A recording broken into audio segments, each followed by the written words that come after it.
তুমি স্বাধীন করে দাও। মুসলিমদের এই শক্তি যত বৃদ্ধি হবে, প্রতিবেশী নামে কলঙ্ক এই দাদারা তত ভয় পাবে। আশপাশের যতগুলো রাষ্ট্র আপনি তাকান, পাকিস্তান, আফগানিস্তান, নেপাল, ভুটান, চীন, মায়ানমার, প্রত্যেকটা রাষ্ট্রের সাথে ওদের সম্পর্ক একটাও ভালো নেই। প্রতিটি বর্ডারের দিকে একটু খোঁজ নিয়ে দেখেন, পাকিস্তান বর্ডারে ওরা মার খায়, চীনের বর্ডারে মার খায়, আফগানিস্তানে একটা সরু বর্ডার আছে ওখানে গেলেও মার খায়, নেপালের মতো জায়গায় মার খায়, মায়ানমারেও মার খায় মাঝে মাঝে, শুধু মারে আমাদেরকে। এমন প্রতিবেশী পেয়েছি শুধু মার খাই আমরা, ঘৃণা করি তাদেরকে, আমরা থুতু নিক্ষেপ করি তাদের এই আচরণের উপরে। সারা বিশ্বের মডেলদেরকে ওরা এতদিন পর্যন্ত জানিয়েছে বাংলাদেশের সংখ্যালঘু নির্যাতন হয়, অথচ বিশ্ব এখন দেখছে সবচাইতে বেশি সংখ্যালঘু নির্যাতন ভারতে হয়। ওখানে ওরা খ্রিস্টান মেয়েদেরকে উলঙ্গ করে নাচি হাঁটিয়েছে রাস্তায়। ও বিশ্বের খ্রিস্টান যারা আছে 250 কোটির উপরে, কি করছেন আপনারা? ওটাকে আপনার মেয়ে না, আপনার বউ না, আপনার বোন না, আপনার মেয়েকে বোনকে যারা উলঙ্গ করে রাস্তায় হাঁটাতে পারে, এ মুশরিকদেরকে আপনারা কিছু বলেন না কেন? আপনাকে বিবেক কি মরে গেছে? আমরা নাই পারি না তাই কিছু করি না, আপনারা তো অন্তত পারার জায়গায় আছেন। মসজিদ গুলো যখন ভেঙে ভেঙে ভুয়া ধোয়া তুলে, কি বললাম, ভুয়া ধোয়া তুলে মসজিদ গুলো ওরা ভেঙ্গে ভেঙ্গে মন্দির বানাচ্ছে। আজমির শরীফের নিচে নাকি ওদের মন্দির ছিল 1000 বছর আগে। আমরা যদি এখন তুলে যে ঢাকার স্বামীবাগের ইসকন মন্দির, 500 বছর আগে এখানে মসজিদ ছিল, কেমন লাগবে আপনার বলেন? ওদেশে আপনারা সংখ্যা গুরু, এজন্য সংখ্যালঘু মুসলমানদের উপর অত্যাচার করেন। আমাদের ইসলামে যদি সত্যি ওই রকম কিছু থাকতো, এদেশে 4 ভাগ মাত্র হিন্দু আছে, একটারও এখানে থাকতে দিতেন না। আপনারা ধোয়া তুলবেন, এই জন্য আগস্টের 5 তারিখের পর থেকে দেশের জনগণ নিজেদের দায়িত্ব নিয়ে মন্দির পর্যন্ত পাহারা দিয়েছে। বাংলাদেশ জামাত ইসলামের শ্রদ্ধাভাজন আমির ডাক্তার শফিকুর রহমান, উনি ওই দিনই ঘোষণা দিয়েছে, বাংলাদেশে মসজিদ যেমন পাহারা দেওয়া লাগে না, মন্দিরও পাহারা দেওয়া লাগবে না। এই জন্যে কেউ যেন বিশৃঙ্খলা তৈরি করে বিশ্বের মান দরবারে আমাদেরকে কলঙ্কিত করতে না পারে যে আমরা সংখ্যালঘু নির্যাতন করি। বলেন পাহারা দেন।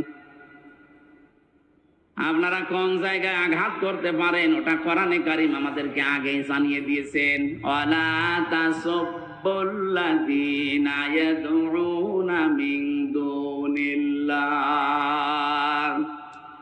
রব্বুল আলামিন বলেন কোরআনে কারীমে আছে এটা, হে নবী উম্মতদেরকে জানান, আমি আল্লাহ বাদে ওরা যাদেরকে ডাকে ওদের দেবতাদেরকে গালি দিবা না, তাহলে ওরা না জেনে শেষ পর্যন্ত আমি আল্লাহকেও গালি দিয়ে ফেলবে। বাংলাদেশে মেজরিটি মাইনরিটি বলতে কিচ্ছু নেই, এটা হয়তো ভারতে থাকতে পারে, আমাদের দেশে এটা। কথা বলেন না কেন? আরো জোরে বলেন। আরে ভাই রেকর্ড হচ্ছে এটা, কালকে যদি পত্রিকায় যায়, আন্তর্জাতিক মিডিয়াতে আসে, সারা দুনিয়া এটা ছড়ানো লাগবে। ওরা মিথ্যাকে যদি বারবার ছড়িয়ে সত্য বলে চালিয়ে দিতে পারে, আমরা সত্যকে বারবার ছড়িয়ে কেন সত্য প্রমাণ করতে পারবো না? ওদের সাংবাদিক দেখেছেন কি, ময়ূর রঞ্জন নাকি নাম জানো, আমার মনে হয় শয়তান, তো আমি দেখিনি, ওর তিড়িং বিড়িং নাচ দেখলে আমার মনে হয় শয়তান যদি দেখতাম তো এরকম হতো। টাটকা নির্ভেজাল শয়তান, খালি বানানো কথা ছাড়া ওর মুখে কোনো কথা নেই। এখন শুনছে নাকি চট্টগ্রাম ওরা দখলে নেবে। আরে ভাই আপনারা কি যৌতুক নেবেন নাকি? আর যৌতুক দেব কি করে? মেয়ে তো আমরা দেইনি, মেয়ে তো পালিয়ে গেছে। পালানো মেয়ের কোনোদিন যৌতুক দেওয়া লাগে? বিয়েই তো এখনো আমরা গার্জিয়ান যারা বিয়েই মানি না, যৌতুক কিসের? আর যৌতুক নেওয়া দেওয়া হারাম। মুসলমানরা হারাম কাজ করবে না, আর হারাম কাজ কেউ করতে আসলে তারে ছাড়বে না। চোখ তুলে তাকান, 7 সিস্টার থাকবে না। দাদারা ভয় পাচ্ছে, এমনি পাগল হয়ে গেছে ওরা। ডক্টর মোহাম্মদ ইউনূস শুধু একটু হাঁ করেছিল, যদি বাংলাদেশ শান্তিতে না থাকে 7 সিস্টার শান্ত থাকবে না। ওরা পাগল হয়ে গেছেন। কি গো, হ্যাঁ, এতদিন বলেছি কি, আর এ কি বলছে? ওরা দুর্বিসন্ধি করে আমাদেরকে ভয় দেখাতে চিকিৎসা থেকে বঞ্চিত ঘোষণা দিয়েছিল। এখন এই 3 দিন থেকে কাঁদতেছে, না আপনারা আসেন, 40 ভাগ ছাড় দিলাম, যাব না। দরকারে পাকিস্তানে যাব, তুরস্কে যাব, চীন দেশে যাব। আমরা যাই, এ দেশে যারা দায়িত্বে আছেন, আমি ভারতে বহুবার গেছি, বহু রাজ্যে আমি ঘুরে বেড়িয়ে দেখিয়েছি। এদের যে ভয়টা, সবচাইতে বেশি ভয় মুশরিকদের ভেতরে মরণের ভয়। সূরা বাকারার ভেতরে আল্লাহ জানিয়েছেন, ওয়ালা তাজিদান্নাহুম আহরাসান নাসি আলা হায়াতি ওয়া মিনাল্লাযিনা আশরাকু। হে নবী, এই পৃথিবীতে সবচাইতে বেশি জীবনের প্রতি মায়া মহব্বত দেখতে পাবেন মুশরিকদের। কাদের? ওরা মরতে চায় না, যেভাবেই হোক বেঁচে থাকতে চায়। ইয়াওয়াদু আহাদুহুম লাউ ইউআম্মারু আলফা সানা। ওদেরকে যদি বলেন তোমরা 1000 বছর বেঁচে থাকবা, ওরা বলবে আরো বাঁচতে চাই। মুশরিকরা সবচাইতে বেশি ভয় পায় মৃত্যুকে, আর আমাদের ঈমান যাদের আছে আমরা সবচাইতে বেশি ভালোবাসি মরণকে। কারণ মৃত্যু মুমিনের জন্য হাদিয়া, তওফা। এটা যত তাড়াতাড়ি আসবে, ওয়েলকাম দিয়ে ফেরেশতারা আপনাকে তার বানানো জান্নাতে ঢুকিয়ে দেবে। এটা আমি বানালাম না। নাহাল 32 নাম্বার আয়াতে আল্লাহ জানিয়েছেন, কিন্তু এটা মিলা লাগবে আবার আপনার জীবনে। আল্লাযীনা তাতাওয়াফাহুমুল মালাইকাতু তাইয়্যিবিনা ইয়াকুলুনা সালামুন আলাইকুম উদখুলুল জান্নাতা বিমা কুনতুম তা'মালুন। বলেন আল্লাহু আকবার। আল্লাহ পাক বলেন, মরণের বিছানায় যখন মুমিন আছাড় খেয়ে পড়ে, ফেরেশতা পাঠিয়ে দেয়। 2 জন 4 জন 5 জন না, মালাইকা বহু বচন দিয়েছেন আল্লাহ। হাজার হাজার ফেরেশতা আসে তোর কাছে। আসার পরে যদি দেখে হ্যাঁ তোর জীবনটা তাজ্জিব পবিত্র ছিল, তাফসিরে মুফাসসির লিখেছেন তাজ্জিবিন মানে এটা পোশাক পবিত্র না, শরীরের পবিত্র না, এটা বিশ্বাসের পবিত্রতা। ওদের বিশ্বাসের ভেতরে শিরিক ঢোকানো, আর আমরা যা করি আমাদের বিশ্বাসের ভেতরে ঈমান ঢোকানো। কথা বলেন না কেন? যাদের বিশ্বাসে শিরিক আছে পাল্টাবেন। আপনার বিশ্বাস যদি পবিত্রতা অর্জন করতে পারে, যখন এই বিছানায় মরণে আছাড় খেয়ে পড়বেন, ফেরেশতারা বলবে উদখুলুল জান্নাহ, প্রবেশ করেন। শুধু প্রবেশ করবেন না, সালাম, শান্তির সাথে করেন। বিমা কুনতুম তা'মালুন, দুনিয়ায় যা করতেন সেইটার কারণে। ও বাংলার মুসলমানেরা, আমরা আহ্বান জানাবো, যারা দায়িত্বে আছেন, খুব তাড়াতাড়ি পররাষ্ট্র নীতির কিছু নিয়ম নীতি আছে। প্রতিবেশী নামে কলঙ্কে দাদাদের সাথে সব ব্যবসা বাণিজ্য, সব কূটনৈতিক সম্পর্ক ছিন্ন করে দিন, কোনো দরকার নেই। এগুলো আপনি পাকিস্তানের সাথে আবার ফিরে যান, চীনের সাথে বাড়ান,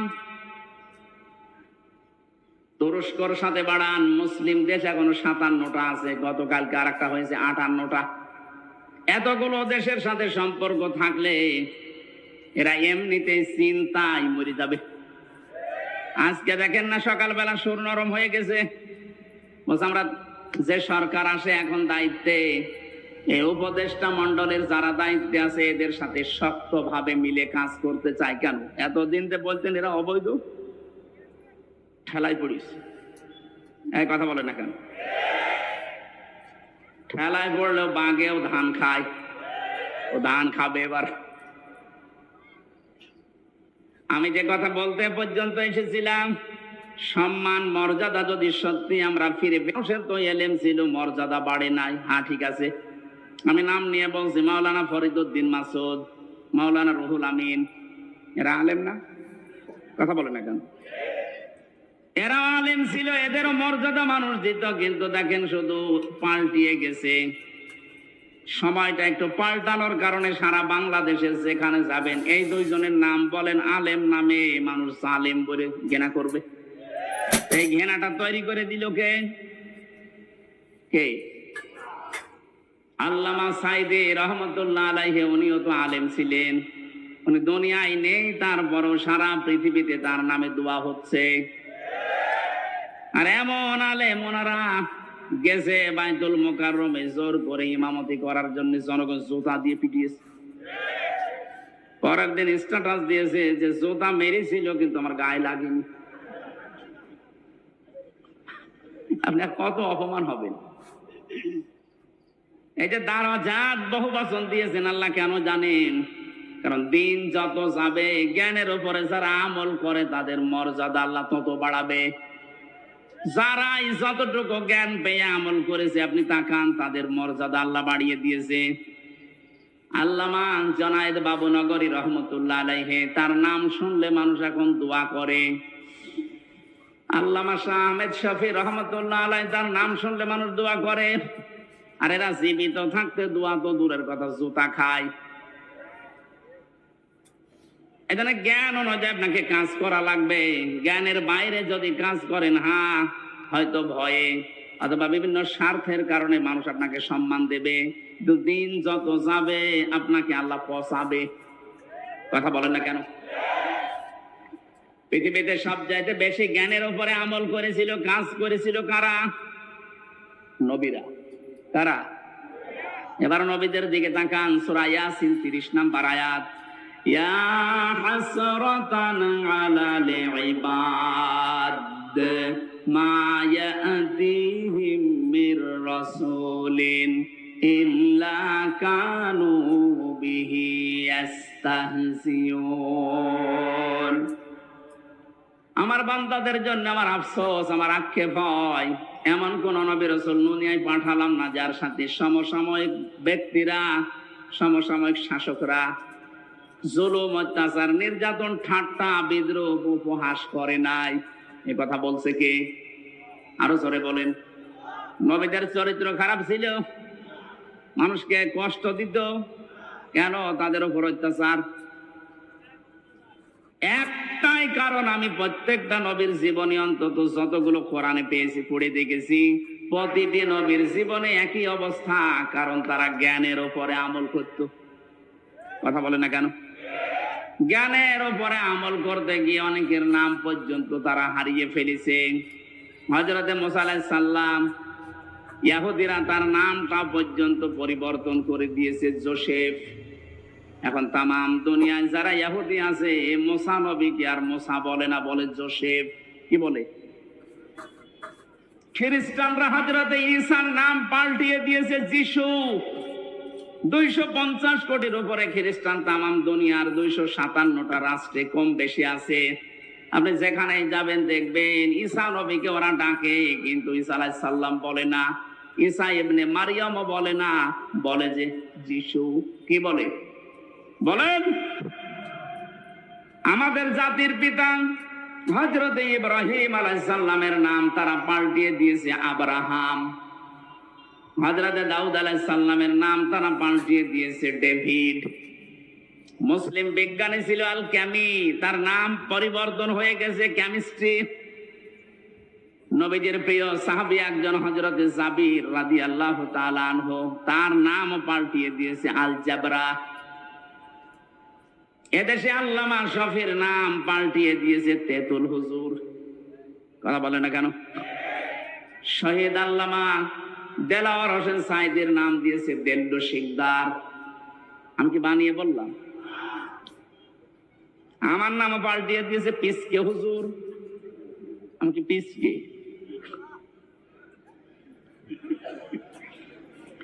সত্যি কথা বলতে কি, জ্ঞানের উপরে যারাই দুনিয়াতে কাজ করবে, এটা ইহুদি, খ্রিস্টান, অমুসলিমদের কাজ। ওরা নাম পাল্টায়, ওরা নামের পরিবর্তন করতে পারলে ওদের আনন্দ লাগে।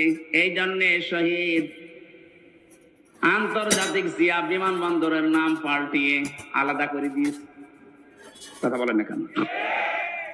ওয়ালা তালমিজু আনফুসাকুম ওয়ালা তানাবাজু বিল আলকাব বিইসাল ইসমুল ফুসুক বা'দাল ঈমান ওয়া মান লাম ইয়াতুব ফাউলাইকা হুমুজ জালিমুন। আল্লাহ বলেন নাম পাল্টাবা না। আজ যারা নাম পাল্টানোর হিরিক 15 বছর তৈরি করেছিলেন, কি হয়েছে? সে নাম তো আবার সব পাল্টিয়ে যাচ্ছে। কথা বলেন না কেন? টয়লেট থেকে শুরু করে সংসদ পর্যন্ত প্রতিটি জায়গায় নাম পাল্টাতে পাল্টাতে আর পারে নাই। সেটা পায়খানা টয়লেটের নামও দিয়েছে বঙ্গবন্ধু টয়লেট। তার কোথায় দেবেন? জাতে মাতাল হলো, কিন্তু তালে ঠিক ছিল। জিয়ার নাম মুছে দিয়েছে ঠিক, এমন একজনের নাম দিয়েছে যেটা মুসলমানদের আবেগের জায়গা, যেন এটা পাল্টাতে না পারে। আপনি এখান থেকে মুছে দিয়ে কি করবেন? আমি আরাফাতের ময়দানে ছিলাম, ওখানে জিয়াউর রহমান লক্ষ লক্ষ গাছ লাগিয়েছে, নিম গাছ। ওটাকে এখন আর ওই দেশের মানুষ নিম গাছ বলে না, বলে জিয়া গাছ। হয়তো ওনার জীবনী থেকে আমি এই কাজটা পেয়েছি, জীবনে যদি আল্লাহ ওনার একটা কাজও পছন্দ না করে, হাজীদের আরাফাতের ময়দানে একটা শান্তির ব্যবস্থা। কি গরম জানেন ওই দেশে? 40, 42, 45, 55 ডিগ্রি সেলসিয়াস চলে। সেখানে একটা নিম গাছের ছায়া পেলে মানুষ মনে হয় আকাশ আমার মাথার উপরে নেমে এসেছে। এই যে লক্ষ লক্ষ হাজী সাহেবেরা আরাফাতের ময়দানে যেহেতু দোয়া কবুল হয়, শহীদ প্রেসিডেন্ট জিয়াউর রহমানের নামে যদি দোয়া করে, আল্লাহ তুমি ওর জীবনের যা হয়েছে হয়েছে মাফ করে দাও, আল্লাহ মাফ করতে পারে না। কথা বলে না কেন? আমরাও দোয়া করছি, আল্লাহ তুমি তাকে মাফ করে জান্নাত দিয়ে দাও, বলেন আমিন। বাংলার মানুষেরা যে কথাটা বলার জন্য, যে মানুষের নাম পরিবর্তনের হিড়িক, এটা ইহুদি আর খ্রিস্টানদের। বাংলাদেশে এই কালচার চালু করেছিল 15.5 বছরে যারা ছিল তারা। কেন আপনি আল্লামা শফির নাম পাল্টিয়ে দিলেন? তেতুল হুজুর একটা নাম হলো। কথা বলেন না কেন?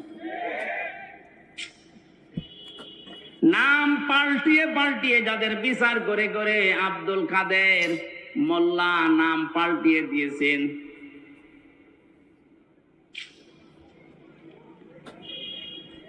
যেই ময়দানে দাঁড়িয়ে বিচার করেছিলেন ওই ময়দান আবার রেডি হয়ে গেছে।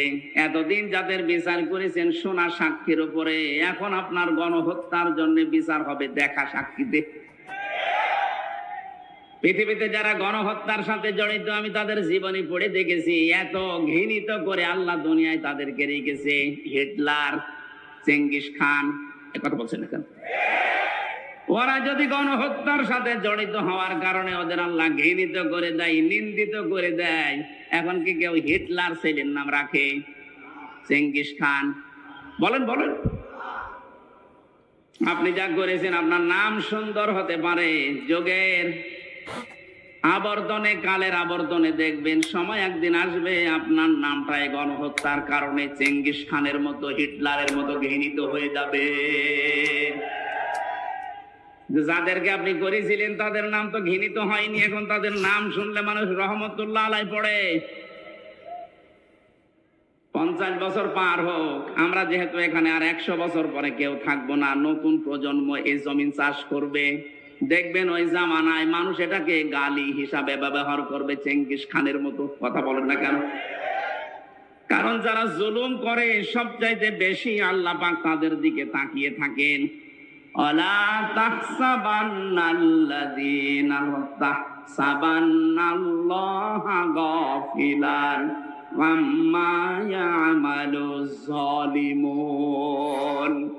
সূরা ইব্রাহিম 13 নম্বর পারা 19 নম্বর 12 নম্বর লাইনের 42 নম্বর আয়াতের প্রথম অংশে আছে আল্লাহ পাক বলেন, হে নবী আপনি কি মনে করেন যে জালেমদের কোনো খোঁজ আমি রাখি না?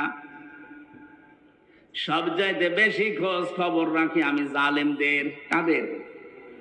এরা যারা জুলুম করেছিলেন এই জামানায়, বিশেষ করে 15.5 বছরের জুলুম মানুষ বলতে পারে না, আমি তো পারি না, কারণ আমি নিজে শিকার। কথা বলেন না কেন? 3টা বছর আমি কিচ্ছু জানি না এ বিষয়ে, কেন আমাকে এই জুলুমের শিকার করলেন? সবাই মাফ করে দিলেও আমার মামলার আয়ু থেকে শুরু করে একেবারে টপ টু বটন যারা জড়িত, একটাকেও আমার ক্ষমা নেই। ক্ষমা করতে পারি, আমি যা করেছিলাম ওই কাজ আপনাকে করা লাগবে। 3 বছর ফাঁসির কন্ডেম ছেলে থাকবেন, আর 30 থেকে 32 লাখ টাকা আমার বাবার কাছ থেকে নিয়েছেন, ফেরত দেওয়া লাগবে। সেদিন মামলার আয়ু কল দিয়ে বলছো, হুজুর মাফ করে দিয়েন। মাফ করে দিয়েছি, টাকা ফেরত দিন। টাকা ফেরত দেবেন না, মাফ চাবেন মানে? শুধু আমি হামজা না, এরকম হাজার লক্ষ হামজা ভিকটিম আছে, যার কাছে যারা অপরাধ করেছেন তার কাছে যে আগে ওই টাকা ফেরত দেবেন, ক্ষতিপূরণ দিয়ে বলবেন আস্তাগফিরুল্লাহ। কথা বলেন না? এখানে বহু মানুষ আমরা এমন আছি, এই 15.5 বছরে যে জায়গায় ওঠার দরকার আমি ওই পর্যন্ত উঠতে পারিনি। এই কথা বলেন না কেন? আমার ব্যবসা বাণিজ্য করতে দেননি, মিথ্যা মামলা দিয়ে মিথ্যা সাক্ষী দিয়ে আমারে ঘরে থাকতে দেননি। 15টা বছর অনেকে এমনও আছে যারা গাছতলায়, বাঁশতলায়, পানের বরজে, ধানের খেতে, ভুট্টা খেতে কাটিয়েছে। এত কষ্টের সাথে যারা জড়িত, আর আপনি এখন আস্তাগফিরুল্লাহ পড়বেন, আল্লাহ মাফ করে দেবে, ইয়ার কি নাকি?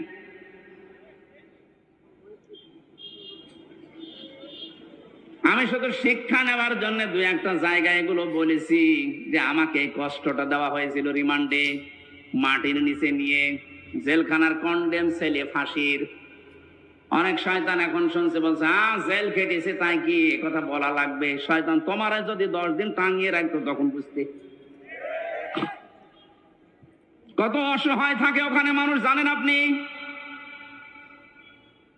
কি করেছেন ইসলামের জন্য, আপনার কি অবদান আছে বলেন তো দেখি? কেউ 8 বছর, কেউ 10 বছর, কেউ 14 বছর পড়ে আছে দুনিয়ায়, কেউ জানে না কি কষ্ট স্বীকার করেছে। এক একটা মানুষ, একটা দিন যায় মনে হচ্ছে 2 বছরের সমান। কেউ নেই আপনার আশপাশে, 24 ঘন্টা এতটুকু জায়গায় তালা মারা বসে থাকবেন, কতটুকু সময় পারবেন বলেন? ফখরুল ভাইয়ের কথা শুনছিলাম, উনি আমার কন্ডেম ছেলে, আমার ছেলে ছিল। হামজা তোমার সাথে কি করেছে আমি জানি না, আমার পায়ের ভেতর দিয়ে হাত দিয়েছে। সামনে যে লোহার ব্যারিকেড দেওয়া ছিল ছোট ছোট, ওর সাথে হাত লাগিয়ে তালা লাগিয়ে দিয়েছে। আরে ভাই 2-5 মিনিট পরে খুলে দে না, বছরের পর বছর 1.5-2 মিনিট সময় দিল টয়লেট করার জন্য। সকালে কয়েকটা পচা ছোলা দিয়েছে, তো পচা, পারলে খান, না পারলে ফেলে দেন। দুপুরে 1 মুঠ ভাত দিয়েছে, তা মনে হচ্ছে মাখিয়ে দিয়েছে। কয়দিন আপনি পারবেন, কয় সপ্তাহ পারবেন? 8 বছর, 10 বছর, 14 বছরের লোক পেয়েছি আমি। এত বড় বড় নখ হয়ে গেছে, ওরা দেওয়ালার সাথে খুশিয়ে খুশিয়ে ভাবে লিখে রেখেছে ভাঙা ভাঙা অক্ষরে, ভাই যদি কেউ বাইরে যেতে পারেন এই নাম্বারটা একটু জানাবেন যে আমি বেঁচে আছি। এখনো পর্যন্ত অনেকে জালেমের সাফাই গায়ের বলে কি হয়েছে যে ওনার পালানো লাগলো, কি হয়েছে? আপনার সাথে তো হয়নি, আপনি টের পাবেন না। এই লোকটাকে জিজ্ঞাসা করেন। যাদের সাথে হয়েছে তারা যদি বলে যে আমি মাফ করে দিলাম, আমার কোনো দায় নেই, কিন্তু আমারটা হবে না, আমার টাকা ফেরত দেওয়া লাগবে। আর আমার মতো 3 বছর ফাঁসির কন্ডেম ছেলে বিনা কারণে পড়ে থাকা লাগবে, তাও যোগাযোগ বিচ্ছিন্ন হয়ে। এমনি দুঃখে বলছি না, আমার ছোট মেয়েটা আজ পর্যন্ত আমার কাছে আসে না, আমার চেনেও না। কি করেছিলাম আমি? তার আমি 7 মাস রেখে গেছি, এখন তার বয়স 4.5 বছর। ও মনে করে এরকম হামজার মতো বহু হুজুর আমাদের বাড়িতে দেখা করতে আসে, এ মনে হয় ওরকমই একটা হুজুর। যেদিন আমি জেল থেকে বাড়িতে আসলাম, নিচে এসে আমার বলছো, হুজুর চলেন আমাদের বাড়িতে চলেন। আমি যে ওর বাবা, ও জানে না, মনে করছে আর একটা হুজুর।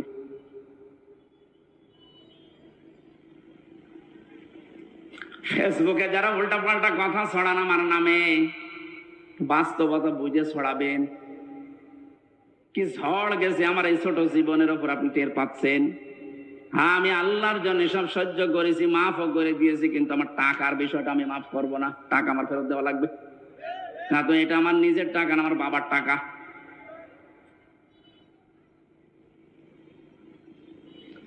নামের হিড়িক যারা চালিয়েছিলেন এতদিন, কি হচ্ছে আপনাদের নাম এখন?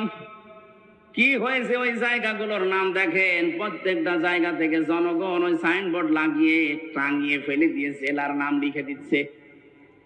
কুষ্টিয়ায় ওখানে একটা বানিয়েছিল ব্রিজ, নাম দিয়েছিল, এখন জনগণ ওইটা উল্টিয়ে লিখে দিয়েছে কুষ্টিয়া ব্রিজ। কি হলো আপনার এই নাম দিয়ে? এই নামের হিড়িক যেন সামনে আর কেউ পরিবর্তন করার হিড়িক তৈরি না করেন, তাহলে আপনার 5 বছরের পরে নামটা কিন্তু পরিত্যক্ত হয়ে যাবে। কোরআনে কারিমে আল্লাহ জানে খবিয়াতান দিয়েছেন, আমি উজাড় করে দেব, পরিত্যক্ত বানিয়ে দেব। বলেন নাউজুবিল্লাহ। তাহলে আজকে থেকে সম্মান আর মর্যাদা যদি কেউ পেতে চায়, ঈমান আনা লাগবে শিরিক মুক্ত। কথা বুঝতেছেন?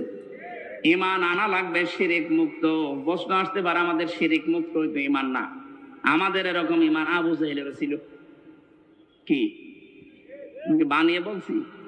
এই যে আলেম বসে আছে মাদ্রাসার মুহতামিম, সূরা আনকাবুতের ভেতরে আছে, ওয়ালা ইন সাআলতাহুম মান খালাকাস সামাওয়াতি ওয়াল আরদা লা ইয়াকুলুন্নাল্লাহ ফাআন্না তুফাকুন। রব্বুল আলামিন বলেন, হে নবী, ওদেরকে যদি জিজ্ঞাসা করেন আকাশ আর জমিন চন্দ্র সূর্য কে বানিয়েছে, লা ইয়াকুলুন্নাল্লাহ, লামে তাকিদ নুনে সাকিলা, গ্যারান্টি দিয়ে বলবে আল্লাহ বানিয়েছে। এগুলো কে বানিয়েছে? ওরা গ্যারান্টি দিয়ে বলবে আবু জেহেল যে আল্লাহ বানিয়েছে। ও কাবা শরীফের সভাপতি ছিল, আপনি তো সিরাজগঞ্জ মসজিদের সভাপতি। সিরাজগঞ্জ গোল চত্বরের মসজিদের সভাপতি হয়ে আপনি বগল বাজাচ্ছেন যে আমি জান্নাতে যাব না, যাবে কে? আপনি যদি এরকম ঈমান নিয়ে জান্নাতের আশা করে বসে থাকেন, তে আবু জেহেল কি দোষ করেছিল? ও তো সিরাজগঞ্জের মসজিদের সভাপতি না, ও ছিল কোন মসজিদের? কাবার। এমনকি যেদিন বদরের ময়দানে যাবে, ওই দিন কাবার গিলাফ ধরে কেঁদে কেঁদে বলছিল, কাবার মালিক তুমি আসো, আমি জানি আমি মোহাম্মদের বিরুদ্ধে অস্ত্র নিয়ে যাচ্ছি বদরের ময়দানে, সত্যের পক্ষে যে আছে তাকে তুমি বিজয় দিয়ে দিও। ওর দোয়া ছাতা কবুল হয়ে গেছে, কারণ ও তো সত্যের পক্ষে ছিল না। সত্যের পক্ষে যিনি ছিলেন আল্লাহ তাকে বিজয় দিয়েছে। কথা বলেন ঠিক কিনা? এই জন্য আমার মূল কথা এই, আমরা যদি সত্যি ঈমান আনতে পারি, ঈমানটা শিরিক মুক্ত হওয়া লাগবে। শিরিক আমি এক কথায় বলছি, আল্লাহ যেটা পারে ওইটা অন্য কেউ পারে, এই কথা বিশ্বাস করার নাম শিরিক। আর শিরিক যে করে সে মুশরিক। বুঝেছেন কিনা বলেন? না বললে আমি আবার রিপিট করব। আল্লাহ যেটা পারে ওইটা অন্য কেউ পারে, বিশ্বাস করার নাম শিরিক। শিরিক যে করে সে মুশরিক। কথা বলেন। আলাহুল খালকু ওয়াল আমরু তাবারাকাল্লাহু রাব্বুল আলামিন। আল্লাহ পাক বলেন, সৃষ্টি যার, হুকুম চলবে তার। এটা আমি বানালাম। সূরা আরাফের ভেতরে আছে 54 নম্বর আয়াত। আল্লাহ পাক বলেন, সৃষ্টি যার, হুকুম চলবে তার। যেহেতু জমিন বানিয়েছে আল্লাহ, এখানে হুকুম চলার কথা কার? সুতরাং এই জমিন আল্লাহর, এখানে যারা আল্লাহর আইন বাদ দিয়ে অন্য আইন দাঁড় করাতে চান তারা শিরিক করছেন। আর শিরিক যে করবে সে, আরো জোরে, এটা বারবার বলছি কেন? কারণ এখন একটা মোক্ষম সময় চলছে। আপনারা জানেন সারা বাংলাদেশ থেকে যে এখন সংবিধান সংস্কারের কাজ চলছে, জানেন না? 96% মুসলমানের সবাই যদি আমরা আওয়াজ করি, যারা দায়িত্বে আছেন, সংবিধান এখন হবে এই দেশে মুসলমানের দেশে কোরআন। কারণ সংবিধান নামে একটা সূরা কোরআনে আল্লাহ দিয়েছেন, ফুরকান। ফুরকান মানে সংবিধান, ফুরকান মানে কি? এখানে 74টা আয়াত আছে, 73টা ধারা আছে। মুসলমানের দেশে যদি এই 73টা ধারা দিয়ে সংবিধান তৈরি করা যায়, এই দিয়ে যদি দেশ চালানো যায়, এই দেশটা হয়ে যাবে মিনি জান্নাত। আর আমরা এটাই চাই। এক কথা বলছি না কেন? এই জন্য আমরা আহ্বান জানাচ্ছি, সংবিধান যখন সংস্কারের কাজ চলছে, পরিবর্ধনের জন্য আলেমদেরকে আপনারা ডাকছেন, কিন্তু কথাটা মেনে নিন। এতদিন তো 53 বছর দেখলেন বিভিন্ন নিয়ম নীতি, এখন একটু এইটা দেখেন না কেন, এই শ ধারা লাগবে না, শুধুমাত্র এই ৭৩টা ধারা একটু সংযোজন করে দিন, বাকি ধারা একটাও লাগবে না। আমি গ্যারান্টি দিলাম ৪১ সাল টার্গেট দিয়েছিল, ওরা ৪১ সাল লাগবে না, ৪১ দিনেই বাংলাদেশ রোল মডেল হয়ে যাবে। কারণ চুরি হবে না, ডাকাতি হবে না, জেনা নেই, ধর্ষণ নেই। এই ৭৩টা ধারার ভেতর আল্লাহ সব লুকিয়ে রেখেছেন, শুধু এগুলো প্রয়োগ করা দরকার। কারণ যিনি বানিয়েছেন তিনি জানে যে ওর দুর্বলতা কোথায়। কথা বলেন না কেন? এই জন্য আল্লাহ ঠিক ওইভাবে করে আইনগুলো সেট করেছেন, একটাও নেই। এই জন্য আমরা নিরাপত্তা পাই না, স্বস্তিতে শান্তিতে নিশ্চিন্তে বাস করতে পারি না। অমান দাখালাহু কানা আমিনা। আল্লাহ পাক বলেন কাবার যে চত্বরটা আমি এটা কিন্তু নিরাপত্তা দিয়ে ঢেকে রেখেছি। কাবার যে এলাকাটা এটা নিরাপত্তা দিয়েছে কে? কেন? কারণ এই জায়গায় আল্লাহর বিধান চলে, এখানে কোনো শিরিক নেই। আপনি কাবার এলাকার ভেতরে শিরিক পাবেন না। কাবার বাইরে যান, সেখানে চিন্তায় আছে, মারামারি আছে, ঝগড়াঝাটি আছে, কিন্তু কাবার ভেতরে আমি দেখেছি এটা নিরাপদ জায়গা। আল্লাহ কোরআনে কারিমে সূরা আলে ইমরানের ৯৩ নম্বর আয়াতে জানিয়েছেন ওমান দাখালাহু কানা আমিনা। এখন আমার প্রশ্ন, বাংলাদেশ কি কাবা শরীফ? ঘুমাচ্ছেন? বলেন বাংলাদেশ কি কাবা শরীফ? কত দূরে এটা? ৬৫০ কিলোমিটার দূরে কাবা থেকে। তাহলে ৫৬,০০০ বর্গ মাইলকে যদি কাবার মতো নিরাপদ বানাতে চান, স্বস্তি শান্তি নিরাপত্তা দিয়ে ঢেকে রাখতে চান, অবশ্যই এখানে কিছু একটা করা লাগবে। কি সেটা? সূরা আনআম ৮২ নম্বর আয়াত, ৭ নম্বর পারা, ১৭ নম্বর পৃষ্ঠার ১ম নম্বর লাইনে আল্লাহ দিয়েছেন আল্লাযীনা আমানু ওয়া লাম ইয়ালবিসু ঈমানাহুম বিযুলমিন উলাইকা লাহুমুল আমনু ওয়া হুম মুহতাদুন। আল্লাহ পাক বলেন যারা ঈমান আনবে আর ঈমানের সাথে জুলুমকে মিশ্রণ করবে না। এখানে জুলুম মানে শিরিক। জুলুম মানে কি? যারা জুলুমকে মিশ্রণ করবে না ঈমানের সাথে, উলাইকা লাহুমুল আমনু। আল্লাহ যেন এভাবে দেখাচ্ছেন উলাইকা লাহুমুল আমনু, এই মানুষগুলো শান্তির হকদার। সুতরাং আল্লাহ শান্তি দেওয়ার মালিক, স্বস্তি দেওয়ার মালিক, নিরাপত্তা দেওয়ার মালিক। রব্বুল আলামিন সূরা কুরাইশ নাযিল করে গ্যারান্টি দিয়েছিলেন কুরাইশদেরকে, লিইলাফি কুরাইশিন ইলাফিহিম রিহলাতাশ শিতাই ওয়াস সাইফ ফালিয়াবুদু রাব্ব হাযাল বাইত আল্লাযী আত'আমাহুম মিন জু' ওয়া আমানাহুম মিন খাউফ। বলেন আল্লাহু আকবার। যদি এই ঘরের মালিকের ইবাদত করতে পারো, ক্ষুধা লাগলে খাবারের ব্যবস্থা আল্লাহ তোমাদের করে দেবে। আর যদি ভয় পাও, ভয়ের সময় নিরাপত্তা দেবে, স্বস্তি শান্তি ফিরিয়ে দেবে। আমাদের ৫৬,০০০ বর্গ মাইল সত্যি যদি আমরা এখন নিরাপত্তা দিতে চাই, যেভাবে প্রতিবেশীরা আধা জল খেয়ে লেগেছে, নিরাপত্তা দিতে হলে, ষড়যন্ত্র থেকে বাঁচাতে হলে জাতিকে শিরিক থেকে বাঁচাতে হবে, তাছাড়া সম্ভব না। আর আমরা চাই এই জন্যে এদেশ যেন শিরিক মুক্ত হয়। বহু চেষ্টা আমরা বিভিন্ন কায়দায় চালাচ্ছি, কিন্তু জাতি এত অজ্ঞ, বিশেষ করে মেয়েরা। আবার শোনেন, আল্লাহ যেটা পারে ওটা অন্য কেউ পারে বিশ্বাস করার নাম শিরিক। শিরিক যারা করে তারা সন্তান দিতে পারে কে?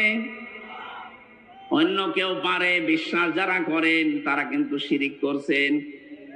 আমি একটা উদাহরণ দিলাম না, আইন দিতে পারে আল্লাহ।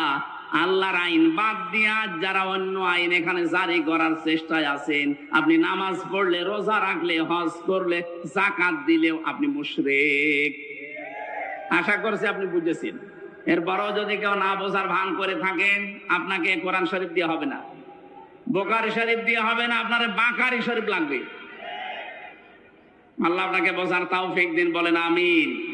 এজন্য ঈমান আনার পাশাপাশি জ্ঞান অনুযায়ী যদি আমরা আমল করতে পারি, দিন যত যাবে সৃষ্টি জগতের সামনে আমাদের মর্যাদা সম্মান আল্লাহ বাড়াতেই থাকবে।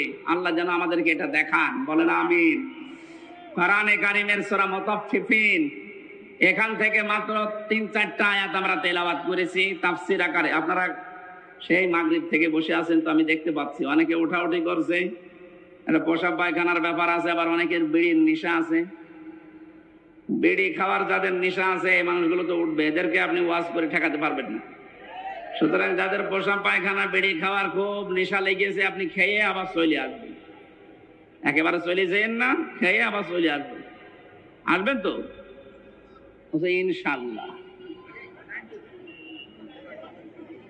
আমরা কোরআনে কারীমের সূরা মুতাফফিফিন, এই খুব ভালো করে শুনবেন, এটা একটা আমাদের সামাজিক জীবনের কাজ। আল্লাহ পাক বলেন মুতাফফিফিন মানে কি? যারা নেওয়ার সময় বেশি করে নেয় আর দেওয়ার সময় ওজনে কম দেয়, এই মানুষগুলোর ধ্বংস কামনা করেছে আল্লাহ নিজে, বলেন নাউজুবিল্লাহ। আজ আমাদের পরিবার, সমাজ আর রাষ্ট্র এই ওজন কম বেশি এইটার কারণে ধ্বংস হয়ে যাচ্ছে।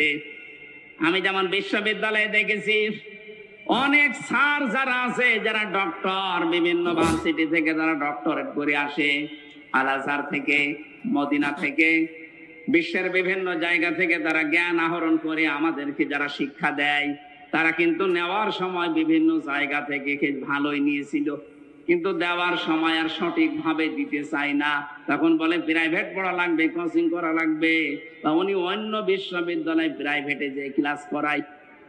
আমি শুধু ভার্সিটির স্যারদের উদাহরণ দিলাম এই জন্যে, এটা প্রাইমারি থেকে শুরু করে একেবারে কলেজ পর্যন্ত সব জায়গায়, হাফিজি মাদ্রাসা থেকে একেবারে দাওরা মাদ্রাসা পর্যন্ত, 1 থেকে কামেল পর্যন্ত প্রত্যেকটা জায়গার জন্য বলছি, শিক্ষক যারা আছেন, নেওয়ার সময় যারা বেশি বেশি জ্ঞান অর্জন করেন, দেওয়ার সময় যারা সঠিকভাবে দিতে চান না ছাত্রদেরকে, তখন আবার প্রাইভেট পড়া লাগবে, কোচিং করা লাগবে, আপনি কিন্তু ধ্বংস হয়ে যাবেন।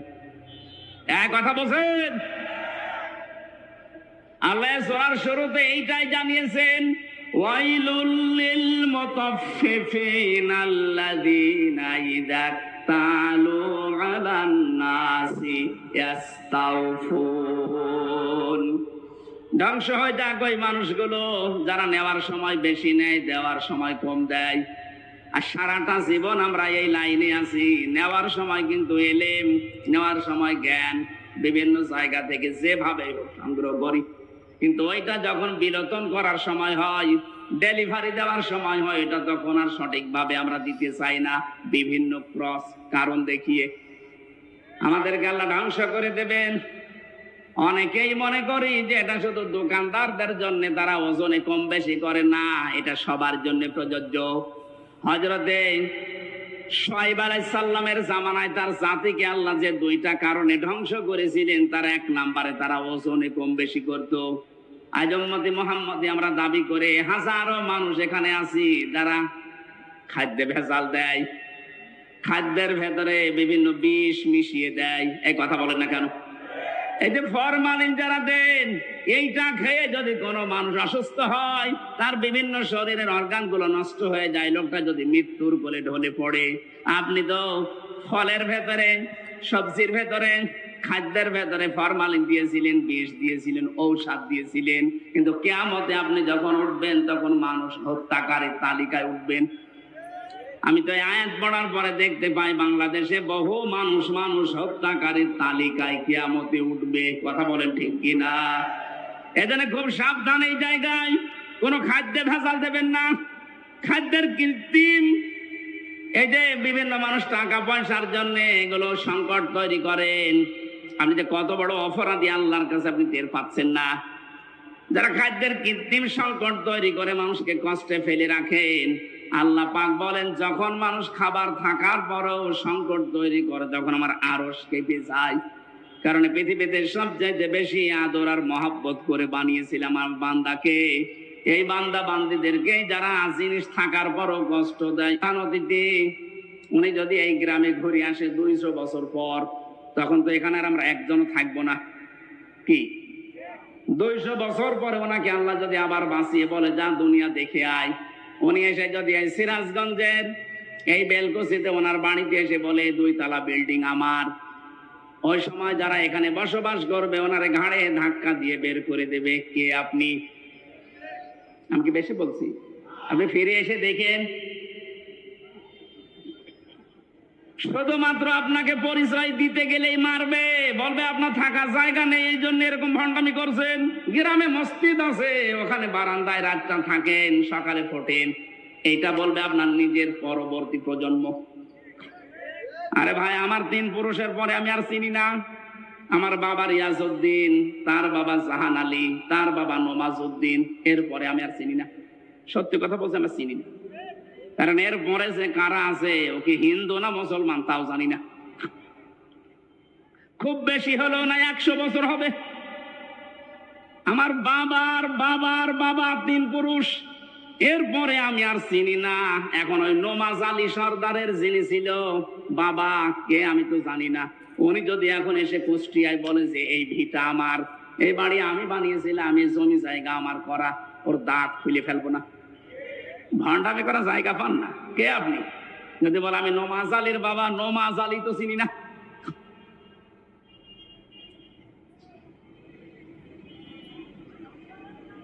দুনিয়ার জীবনটা সত্যিই কিন্তু ধোঁকা। এটা হারাম অবৈধ ইনকামের পথে যারা পা বাড়িয়েছেন আপনি থামেন, নয়তো কিন্তু এইটাই আপনার কাল হয়ে দাঁড়াবে। আরে ভাই, মানুষের জীবন তো সফল ওই লোকটা ফামাঙে সহসিহাগিন্নার ওয়া উদখিলাল জান্নাতা ফাকাদ ফাজ। আল্লাহ পাক বলেন ওই লোকটার জীবন সফল, সাকসেস, যাকে আমি আল্লাহ আস্তে করে জাহান্নামের কাজগুলো ছেড়ে দেওয়ার তৌফিক দেই আর আস্তে আস্তে জান্নাতের কাজের দিকে এগিয়ে দেই। এটা এক অর্থ। 2 নাম্বার অর্থ হচ্ছে যাকে কিয়ামতে আমি আল্লাহ জাহান্নামের আগুন থেকে মুক্ত করে জান্নাতি বলে ঘোষণা দিয়ে দেব, এই লোকটার জীবন সফল। কোরআনে কারিমে আল্লাহ ইসকাউনা মির রাহিকিম মাখতুম খিতামুহু মিস ওয়া ফি যালিকা ফালিয়াতানা ফাসিল মুতানাফিসুন। জোরে বলেন আমিন। রব্বুল আলামিন জানিয়েছেন ইসকাউনা মির রাহিকিম মাখতুম। রাহিক শব্দের শাব্দিক অর্থ হচ্ছে শরাব, মদ।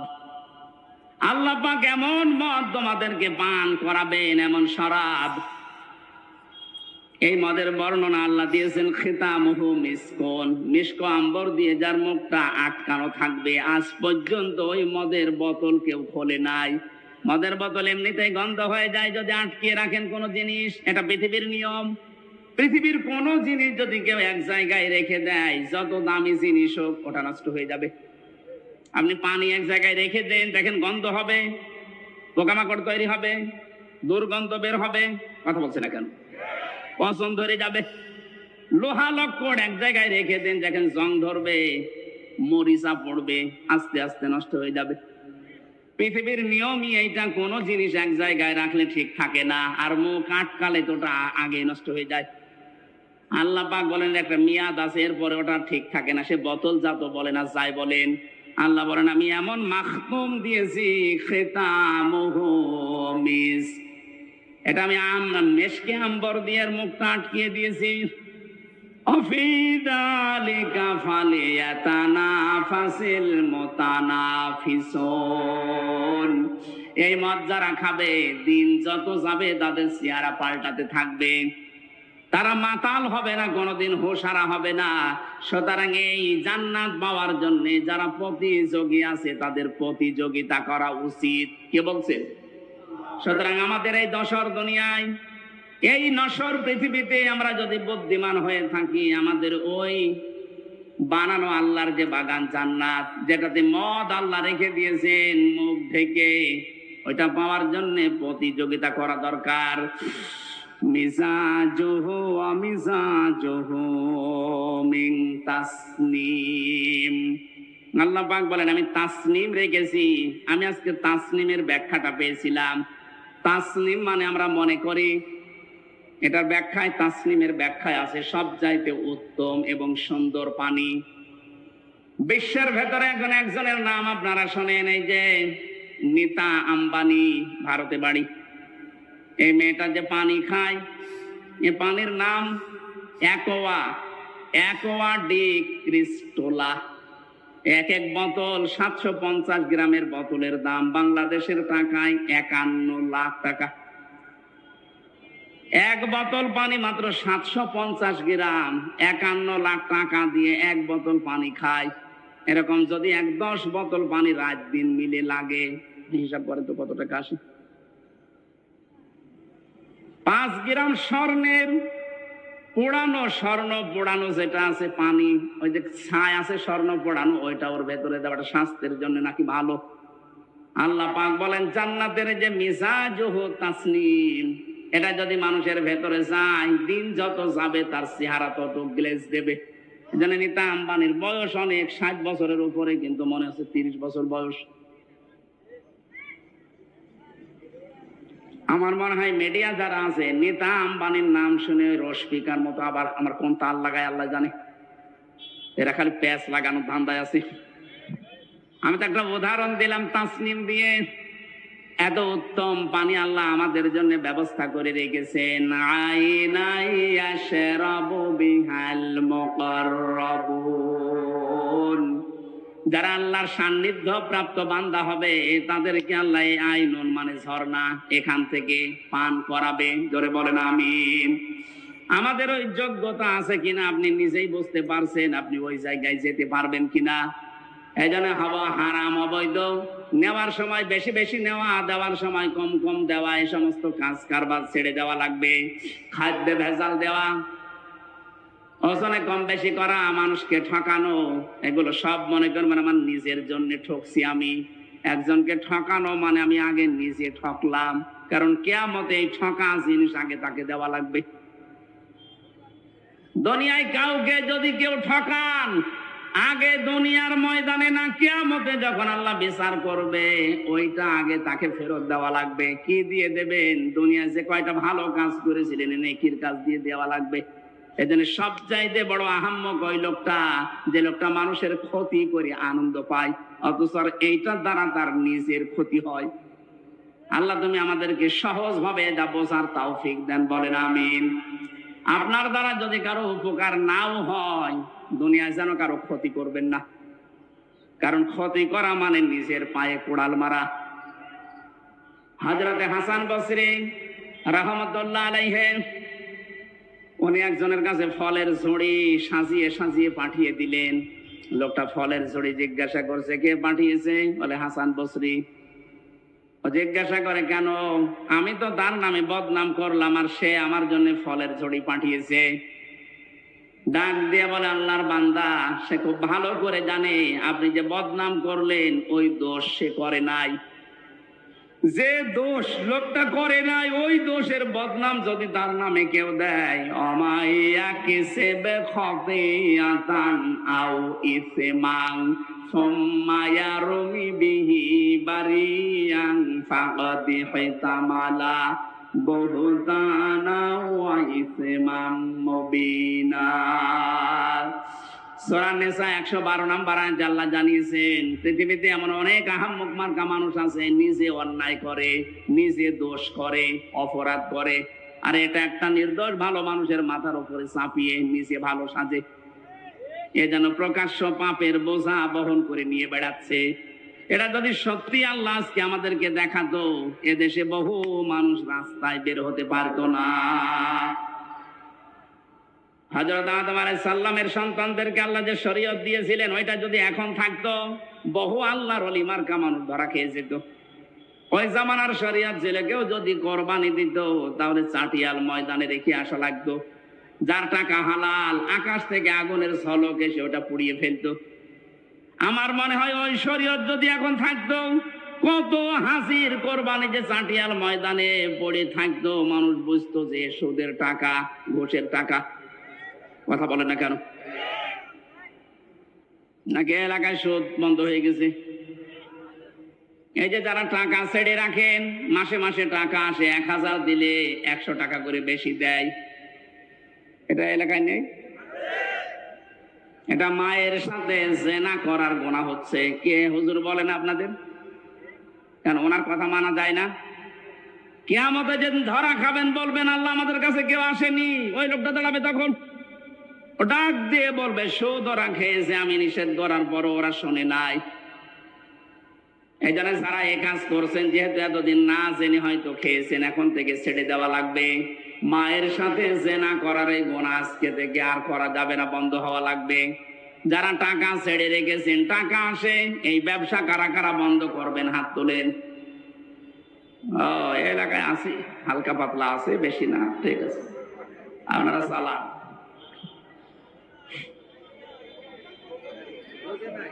আমাদের যেখানে দৌড়ানোর কথা, প্রতিযোগিতার কথা আল্লাহ জানিয়েছেন, ওই প্রতিযোগিতায় লিপ্ত হওয়া আমাদের এখন সময়ের দাবি।